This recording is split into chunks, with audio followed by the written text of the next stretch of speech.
ఈరోజు నిండు శాసనసభ వేదికగా రాష్ట్ర ఆర్థిక మంత్రి శ్రీ తన్నీరు హరీష్ రావు గారు మరొకసారి బడ్జెట్పై జరిగినటువంటి చర్చ సందర్భంగా సమాధానం ఇస్తూ మళ్ళీ కేంద్ర ప్రభుత్వం మీద బురద జల్లేటువంటి కార్యక్రమాన్ని చేశారు. వారు మాట్లాడిన తర్వాత కాంగ్రెస్ పార్టీకి ఒకరికే క్లారిఫికేషన్ ఇవ్వడానికి అవకాశం ఇస్తూ సభని అడ్జైన్ చేస్తూ స్పీకర్ వారిని వెళ్ళిపోవడం అనేది బాధాకరమైనటువంటి విషయం. నేను మన బడ్జెట్పై జరిగిన చర్చ సందర్భంగా కూడా చాలా స్పష్టంగా చెప్పినటువంటి అంశాలు మంచి జరిగితే మేం చేశాం, చెడు జరిగితే కేంద్రం చేసింది.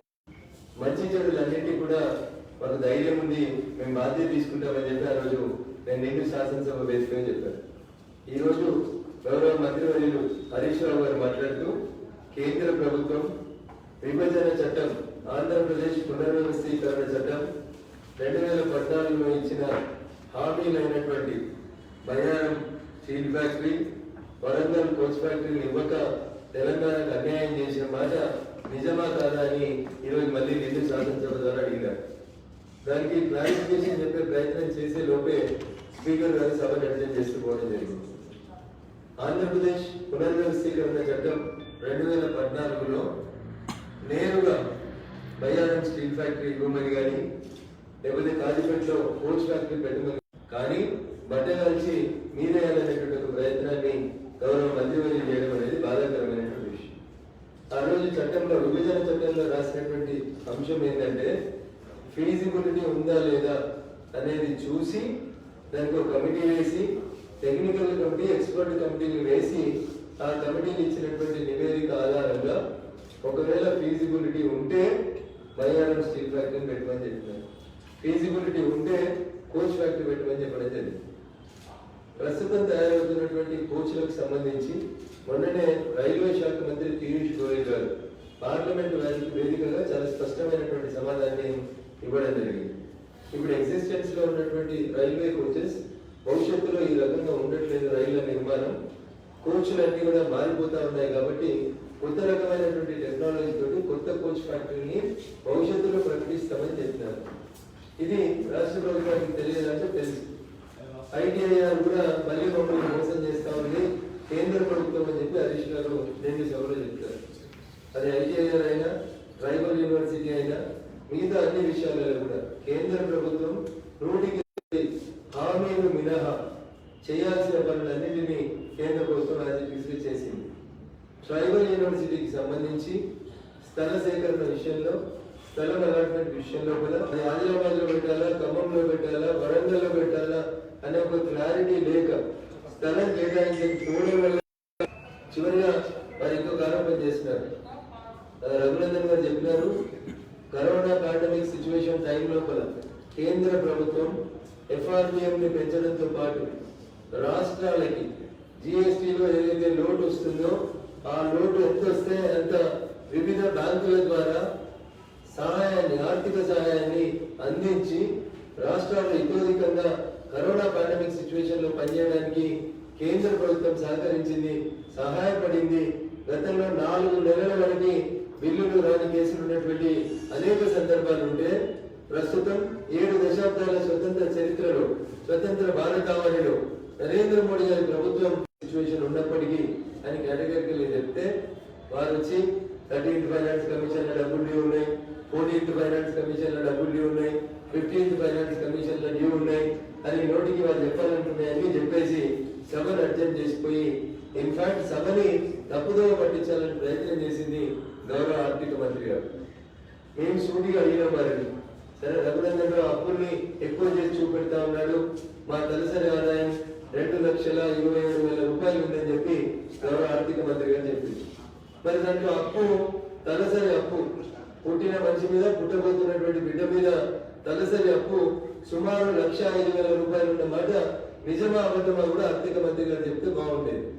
2,27,000 రూపాయలు తలసరి ఆదాయాన్ని చెప్పిన మంత్రి గారు ప్రతి తలకాయకి ఎంత అప్పు చేసింది రాష్ట్ర ప్రభుత్వం అనేది కూడా చెప్పుంటే ప్రజలు స్వాగతించేవారు, సంతోషపడేవారు.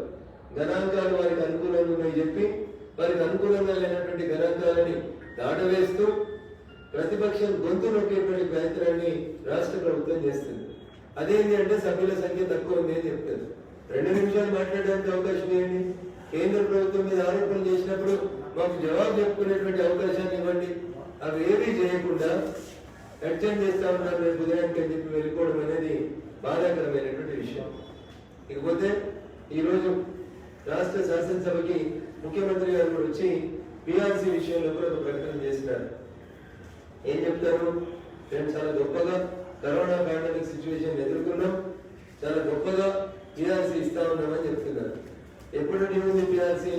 2017లో ఇవ్వాల్సినటువంటి పిఆర్సీ తీసుకొచ్చి 2021 ఏప్రిల్ 1 నుంచి అమలు చేస్తామని చెప్తూ 4 సంవత్సరాల ముందు చేయాల్సిన దాన్ని 4 సంవత్సరాల తర్వాత చేస్తూ ఆ రోజే విభజిత ఆంధ్రప్రదేశ్ రాష్ట్రం ఆనాటి ముఖ్యమంత్రి ఇచ్చిన 4 ఏళ్ల క్రితం లోటు బడ్జెట్ ఉన్న రాష్ట్రంలో పిఆర్సీ వస్తే అన్ని బాగున్నటువంటి రాష్ట్రంలో 4 సంవత్సరాల తర్వాత పిఆర్సీ ఇస్తూ అది కూడా పోయిన సంవత్సరం ఇచ్చినటువంటి పిఆర్సీలోంచి దాదాపు 12% పిఆర్సీని కూతబెట్టి అదేదో గొప్ప చేసినట్టు చెప్తున్నారు ముఖ్యమంత్రి గారు. ఇది కూడా పూర్తిగా రాజకీయ కోణంలో మొన్నటి గ్రాడ్యుయేట్ ఎమ్మెల్సీ ఎన్నికలలో ఉద్యోగ సంఘాల నాయకులను ఇంటికి పిలిపించుకొని ఓట్లు వేయించుకోవడానికి చేసినటువంటి ఒక కుట్రగా భారతీయ జనతా పార్టీ ఒత్తిడి వల్లనే ఈ మాత్రమైన ప్రకటన వచ్చిందని చెప్పి మేము భావిస్తా ఉన్నాం. రేపు నాగార్జున సాగర్ ఎన్నికలకు సంబంధించి నామినేషన్స్ షెడ్యూల్ స్టార్ట్ అవుతుంది కాబట్టి అందుకంటే ముందే ఆదరగా అసెంబ్లీకి వచ్చి మళ్ళీ ఒకసారి నాగార్జున సాగర్ లో ప్రభుత్వ ఉద్యోగులు, టీచర్లు, ఆశా వర్కర్లు, అంగన్వాడీ వర్కర్లు, కాంట్రాక్ట్ ఉద్యోగులు కూడా అందరికీ పిఆర్సీ ఇస్తామని చెప్తూ చాలా గొప్పలు చెప్పేటువంటి ప్రయత్నం చేశారు ముఖ్యమంత్రి గారు. నేను ఈ సందర్భంగా మీ ద్వారా ముఖ్యమంత్రి గారు నాకు మాట్లాడదలుచుకున్నాను. రాష్ట్ర ప్రభుత్వం చాలా గొప్పగా చెప్తుంది, కేంద్రం కూడా మమ్మల్ని గొప్ప అని మెచ్చుకున్నది. భారతదేశంలోనే మిషన్ భగీరథ అనేటువంటి పథకం చాలా గొప్ప పథకం. ఇంటింటికి మంచినీళ్ళు ఇచ్చింది మేము తప్ప ఎవరు ఇవ్వలేదని చెప్పి కేంద్ర ప్రభుత్వం చెప్పింది అని చెప్తారు. మరి ఆ మిషన్ భగీరథ పథకాన్ని సఫలీకృతం చేసినటువంటి రాళ్లు మూసిన కూలీలు ఎవరు కూడా రాష్ట్ర ప్రభుత్వం చెప్తే బాగుంటుంది. వేలాది మంది సుమారు 7,000 పైచిలకు మంది ఉద్యోగస్తులు Telangana rural water supply and out sourcing work inspectors గా, జూనియర్ అసిస్టెంట్ గా పనిచేసి మిషన్ భగీరథ కార్యక్రమాన్ని మీరు అనుకున్న దానికి అనేక వైఫల్యాలు ఉన్నప్పటికీ కూడా కష్టపడి చెమటోడ్చి సుమారు 7,500 మంది ఆ మిషన్ భగీరథ అనే కార్యక్రమాన్ని పూర్తి చేస్తే అర్థాంతరంగా అబ్రప్ట్ గా వాళ్ళందరినీ పని అయిపోయినాక ఓడ దాటినాక ఓడమల్లన్న అన్నట్టు తీసి రోడ్డు మీద వారేసి ఈ రోజు మేము మిషన్ భగీరథ బాగా గొప్పగా చేసినాం, మా ప్రభుత్వం చేసినంత గొప్పగా మిషన్ భగీరథని ఎవరు చేయలేదని చెప్పడం అనేది చాలా బాధాకరమైనటువంటి విషయం. ముఖ్యమంత్రి గారు, ఇప్పటికైనా మీరు మిషన్ భగీరథ నుంచి తొలగించినటువంటి సూపర్వైజర్స్ వారు ఎవరైతే ఉన్నారో ఫీల్డ్ అసిస్టెంట్స్ వాళ్ళందరినీ తిరిగి వెంటనే మీరు జలవనరుల శాఖ మంత్రి అంటారా ఇంకొకటి అంటారా దేంట్లో అబ్జర్వ్ చేస్తారో తిరిగి వాళ్ళందరినీ అబ్జర్వ్ చేయాలని భారతీయ జనతా పార్టీ మేము డిమాండ్ చేస్తా ఉన్నాం. అదే రకంగా ఉద్యోగుల పదవి విరమణ వయసుని 58 సంవత్సరాల నుంచి 61 సంవత్సరాలకి పెంచి ఇది తక్షణమే అమల్లోకి వస్తుందని చెప్పి 3 సంవత్సరాలు వీళ్ళే తిరిగి పదవిలో కొనసాగుతారు కాబట్టి కొత్తగా నోటిఫికేషన్ చేస్తే ఆలోచించి వారి అనుభవాన్ని కొత్త వయసు యువకులు ఉద్యోగం కోసం ఎదురు చూస్తున్నటువంటి నిరుద్యోగులకి నష్టం కలగకుండా వెంటనే మీరు నాటి శాసనసభలో చెప్పిన 1,07,844 ఉద్యోగాలని వెంటనే భర్తీ చేయాలి అని చెప్పి డిమాండ్ చేస్తున్నాం. అసలు ఉద్యోగాలను భర్తీ చేసేటువంటి పిఎస్సి అని మీరు గొప్పగా చెప్పేటువంటి సంస్థకే చైర్మన్లు సభ్యులు లేక 3 నెలల నుంచి ఒంటరి సభ్యుడు మిగిలి ఏం చేయాలో అర్థం కాదు. మేము ఉద్యోగాలు ఇస్తాం, మేము బరాబరి చేస్తాం అని మాట్లాడడం ఎంతవరకు భావ్యమో చెప్పండి. పిఎస్సి చైర్మన్ తో పాటు 5 సభ్యులని నియామకం చేయడానికి మీకు సమయం 5 నెలలుగా దొరుకుతలేదు ముఖ్యమంత్రి గారు. గట్లాంటి మీరు నిరుద్యోగులకు ఉద్యోగాలు ఎట్లు ఇస్తారు, ఏం చేస్తారనేది కూడా మేము ఈ సందర్భంగా అడుగుతా ఉన్నాం. మీరు ప్రకటించిన పిఆర్సీ కూడా భారతీయ జనతా పార్టీ దుబ్బాకలో జిహెచ్ఎంసీలో సృష్టించిన ప్రభంజనం తర్వాత 2 గ్రాడ్యుయేట్ ఎమ్మెల్సీ ఎన్నికలలో ఓడిపోతామనేటువంటి భయంతో భారతీయ జనతా పార్టీ చేసిన ఆందోళనలు నిరసన కార్యక్రమాలకు జడిసి తప్పనిసరి పరిస్థితులలో తప్పించుకోజాలక రేపటి నుంచి వచ్చేటువంటి నాగార్జున సాగర్ నోటిఫికేషన్ లో ఇవాళ ప్రకటించకపోతే మళ్ళీ రేపు ఏం చెప్పాలో ఉద్యోగులకి తెలియని పరిస్థితులలో కష్టం కొద్ది ఇష్టం లేకుండా కష్టం కొద్ది ప్రకటించారు. అందుకనే అది డ్యూ ఉన్న డేట్ నుంచి కాక వచ్చే ఏప్రిల్ 1 నుంచి అమల్లోకి వస్తుందని చెప్పి ముఖ్యమంత్రి గారు ప్రకటించి ఇది చేసుకుంటూ పోయినారు. పోయినసారి ఇచ్చిన 43% ఈసారి ఇవ్వకపోవడాన్ని భారతీయ జనతా పార్టీగా మేము తీవ్రంగా ఖండిస్తా ఉన్నాం. 2018 నుంచి ఇవ్వాల్సిన పిఆర్సీని 2021 ఏప్రిల్ నుంచి ఇస్తామని చెప్పి 3 సంవత్సరాలు ముంచినందుకు మీరు ఉద్యోగస్తులకు నిజంగా బహిరంగంగా క్షమాపణ చెప్పాలని భారతీయ జనతా పార్టీ నుంచి డిమాండ్ చేస్తా ఉన్నాం. అదే రకంగా ఉద్యోగస్తులకు ఇచ్చేటువంటి హెల్త్ స్కీమ్ కూడా రాష్ట్ర ప్రభుత్వం ఉద్యోగస్తుల్ని మోసం చేస్తా ఉంది. సిజిహెచ్ఎస్ మాదిరిగా తెలంగాణ రాష్ట్రంలో కూడా ఈహెచ్ఎస్ ని వెంటనే అమలు చేయాలని భారతీయ జనతా పార్టీ డిమాండ్ చేస్తా ఉన్నాం. కాబట్టి నోరుతోటి నవ్వి నొసలతో ఎక్కిరించినట్టు మీరు రకరకాలన్నీ కూడా మరొకసారి ఉద్యోగ లోకాన్ని వంచడానికి చేసినటువంటి కుట్రగానే భారతీయ జనతా పార్టీ భావిస్తుంది. కానీ తప్పనిసరి పరిస్థితులలో నాగార్జున సాగర్ ఎన్నికల్ని దృష్టిలో పెట్టుకునే మీరు ప్రకటన చేసిందని చెప్పి తెలియజేస్తూ మీ ద్వారా గౌరవ స్పీకర్ గారికి గౌరవ ఆర్థిక మంత్రి గారికి మేము చేసేటువంటి విజ్ఞప్తి, సభలో సభ్యుల సంఖ్య కాదు, ప్రతిపక్షాన్ని బతకనివ్వండి.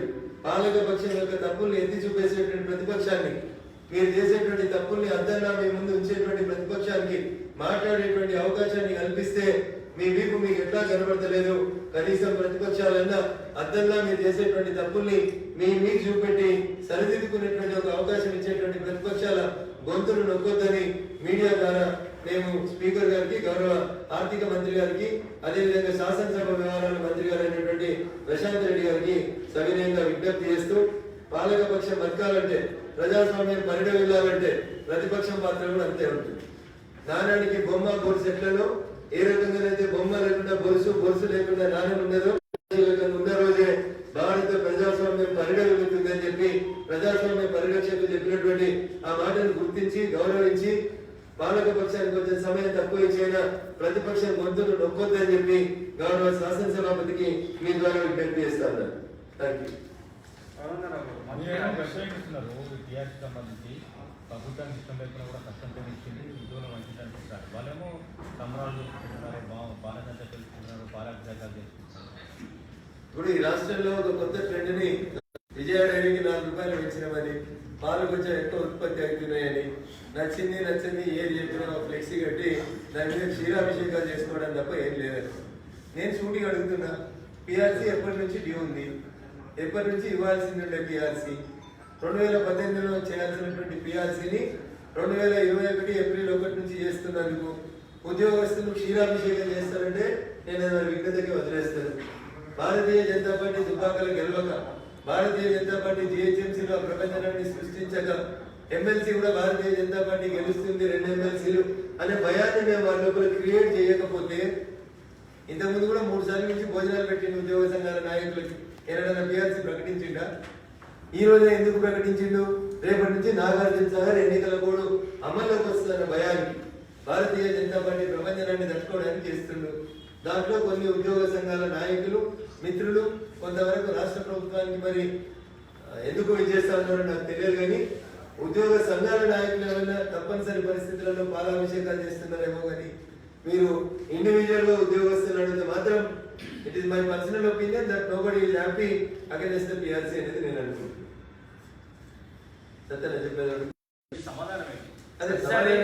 సమాధానం నేను శాసనసభలో చెప్పేందుకు ప్రయత్నం చేస్తామంటే స్పీకర్ గారు అడ్జస్ట్ చేసుకొని పోయినారు.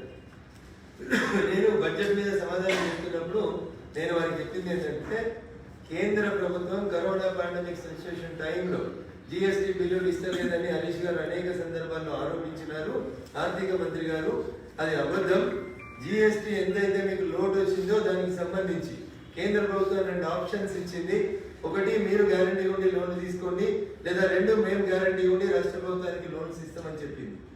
రాష్ట్ర ప్రభుత్వం 2 ఆప్షన్ ని ఆప్ట్ చేసుకొని ఎంత జిఎస్టీ లోటు వచ్చిందో అంత లోన్లు తీసుకొని అన్ని సర్దుబాట్లు చేసుకొని కేంద్రం నుంచి రావాల్సిన డబ్బులన్నింటినీ 1 month లోనే క్లియర్ చేస్తూ వచ్చింది. ఈ రోజు నిండు శాసనసభలో ఆర్థిక మంత్రి గారు ఏమంటారు? మిషన్ కాకతీయకి 5,000 కోట్ల రూపాయలు ఇవ్వమని నీతి ఆయోగ్ అనేటువంటి సంస్థ రికమెండ్ చేసింది. మిషన్ భగీరథకి 19,205 కోట్లు ఇవ్వమని నీతి ఆయోగ్ రికమెండ్ చేసింది. అయ్యా రఘునందన్ గారు ఈ పైసలు మాకు రాలేదు, వెంటనే వీటిని ఇప్పించండి, నెల రోజులలో ఇస్తామని చెప్పింది కదా, ఇవి ఇప్పించండి అన్నాడు. సత్యన నేను మీ ద్వారా ఆర్థిక మంత్రి గారు చేసేటువంటి విజ్ఞప్తి, నీతి Aayog is only a recommending authority. NITI Aayog cannot dictate the terms and conditions to the government of India.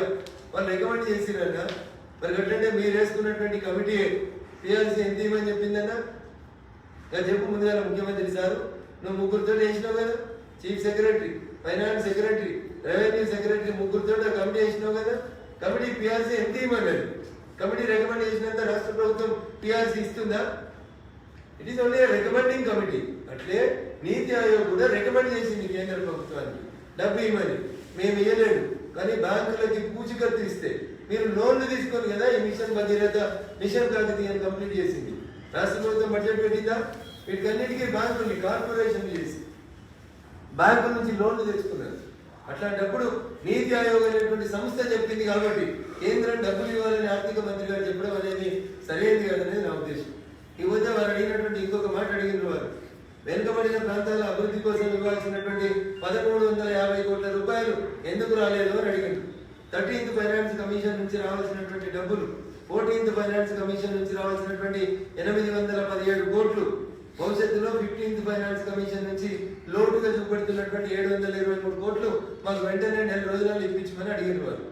ఒకవేళ ఈ గణాంకాలన్నీ వాస్తవమే అయితే ఆర్థిక మంత్రి గారిని ఆన్ రికార్డులో ఉత్తరం రాసుకొని రమ్మని కేంద్ర ఆర్థిక శాఖ మంత్రి గారి దగ్గరికి తీసుకెళ్లి ఈ రాష్ట్ర ప్రభుత్వానికి వచ్చేటువంటి ప్రతి పైసను కేంద్రంతో మాట్లాడి ఇప్పిస్తామని చెప్పి మీ ద్వారా వారికి తెలియజేస్తాను. ఈ విషయాలు మేము సభలో అందరి ఫ్లోర్ లో చెప్తాం అనుకున్నాం. మేము రాసుకున్నాం, వారు చెప్పిన ప్రతి అక్షరం. 500 కోట్ల మిషన్ కాకతీయ, 19,205 కోట్ల machine Bhagiratha, 15th finance commission లో రావాల్సిన 723 కోట్లు, వెనుకబడ్డ ప్రాంతాలకు రావాల్సిన 1,350 కోట్లు. అయ్యా హరీష్ గారు, మీరు చెప్పిన ప్రతి గణాంకాన్ని మేము రాసుకున్నాం. నిజంగా centre is due for state. We're ready to come along with the state government and we're ready to meet the central finance minister. ఉత్తగా మోకా దొరికిందని బట్ట కలిసి మీద పారేసి మందబలం ఉందని మైకులు బంద్ చేసుకున్నాం ఎట్లా? అంటే కాంగ్రెస్ క్లారిఫికేషన్ సమయం ఇస్తుంది, బీజేపీ క్లారిఫికేషన్ అడిగే సమయం ఇచ్చలేదు సభలో అని అదే చెప్తాను కదా. కాంగ్రెస్ ఉన్నది నలుగురు కూడా లేరు. కాంగ్రెస్ కి టెక్నికల్ గా కనబడుతుంది, మీకు 5 సభ్యులు ఉన్నారు. అందులో కానీ పొద్దుగా అయితే నన్ను బీజేపీ పోటీ చేయమంటుంది, బీజేపీకి వస్తానే ముచ్చట చెప్తున్నాడు. మిగిలింది 4, బీజేపీకి ఉన్నది 2. కాంగ్రెస్ కు 15 నిమిషాలు క్లారిఫికేషన్ స్పీకర్ గారిని కనీసం 0 hour లో కూడా క్వశ్చన్ కి అవకాశం ఇవ్వలేదు ఈరోజు Bharatiya Janata Party. This is very unfortunate అంటుంది. సభలో నేను రెగ్యులర్ గా పొద్దున 15 నుంచి అర్జెంట్ అయ్యేదాకా రెగ్యులర్ కూర్చుంటున్నాను. ప్రతి అంశంలో క్లియర్ గా కేటగారికల్ గా గణాంకాలతో మాట్లాడుతూ ఉంటాను. 3 రోజులు మాట్లాడితే వాళ్ళకి పీఠాలు కలిగిపోయినట్టు బాధపడితే ఎట్లా? మాట్లాడడానికి అవకాశం ఇవ్వండి. కొత్త శాసనసభ్యులే కదా, మీరే చెప్తుంది కదా, రఘునందన్ కొత్త శాసనసభ్యుడు కాబట్టి మేము ఏది మాట్లాడినా గణాంకాలే మాట్లాడుతున్నాం, ఏది మాట్లాడినా మా హక్కులే మాట్లాడుతున్నాం. నిన్న గౌరవ శాసనసభాపతి గారు కూడా ఒక మాట్లాడినారు, అయ్యా రఘునందన్ గారు మీరు చట్టం తెలిసిన వ్యక్తి, పెద్ద వకీలు, కాబట్టి మీరు టైంని చూసి మాట్లాడండి అన్నారు. వారు చెప్పిన టైంలోనే మాట్లాడినారు. ఈ రోజు కూడా క్లారిఫికేషన్ అవకాశం ఇచ్చుంటే బాగుండేది అనేది నాకు. కాంగ్రెస్ టీఆర్ఎస్ 2 కలిసి నువ్వు కొట్టినట్టు చేయి, నేను ఏడ్చినట్టు చేస్తా అని చెప్పి సభలో దొంగ చీకటి 2 కలిసి ఆడుతున్న నాటకం భాజపా గొంతు నొక్కేందుకు కాంగ్రెస్ టీఆర్ఎస్ కలిసి చేస్తున్న కుట్ర. Thank you.